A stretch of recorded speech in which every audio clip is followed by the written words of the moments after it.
Hey everyone, welcome back to Katie's Sessions. Today we will dive into SubFlows, an essential feature that helps you create organized, reusable, and maintainable automations workflow. So let's get started. SubFlows are like smaller pieces of large workflows. They allow us to break down complex processes into manageable parts. Think of them as reusable building blocks within your automation. So instead of repeating the same set of actions multiple times, you can simply create a subflow and call it whenever needed. So in previous session, we saw how can we rewrite Excel workbook, and for example, we have some piece of code which we want to reuse later. Means if we want to launch the Excel file again and again in our main workflow, so what we can do is we can create a subflow like that. Let me show you. So for example, I want to open this Excel file again and again, and I have this piece of code for reading that workbook. Okay, so what I can do is I can create a work subflow, and let me click on this drop down of subflows, and here we can see new subflow. Here we can give the name of the subflow whatever we want to give, like Excel read or read Excel. Okay, and click on save. So it has created one new subflow, and in this subflow we can perform our actions. For example, we want to read the Excel, so I will use this code and I will go to this subflow and I will paste that code. And now we have this code to read the Excel workbook. Okay. And in my main flow, I want to read this Excel file 10 times. So no need to write this code again and again, these 3 lines of code, or it can be a large code. So instead of writing that code again and again, I can just simply call this subflow, which is read Excel. Similarly, we can create new subflows, like for example, if we are sending an email, so we can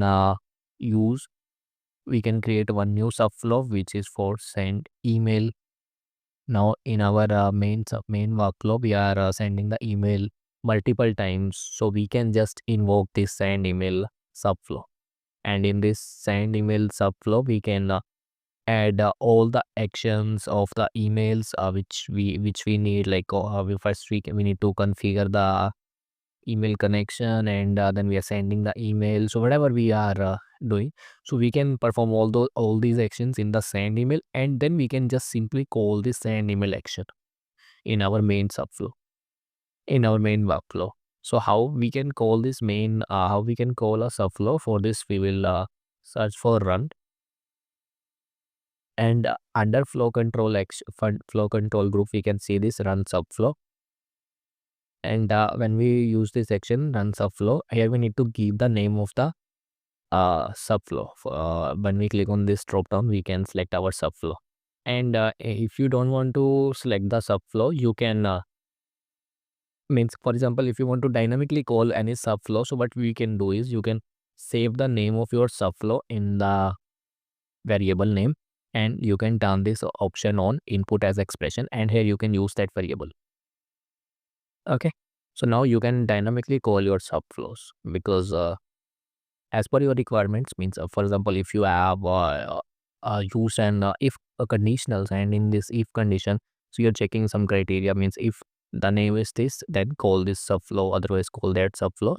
So you can use this variable and you can dynamically call your subflows. But if you want to call a specific subflow every time, so you can just select the name of the subflow, means send email subflow, and click on save. So every time this subflow will call this send email. Okay, so let me show you one example as well. Okay, so now in our send email, we are using this display message action. Similarly, we can go to this in read Excel, we are reading the data from the Excel file. Now in our main flow, we can call any of the subflow as per our requirement. For example, we are calling this send email. So when we run the flow, so this will start executing this subflow, which is send email. And in the send email, we are executing this action, which is sending email. So we are getting this message box. So when we work on a very complex project or a complex workflow, so we can divide that workflow into subflows.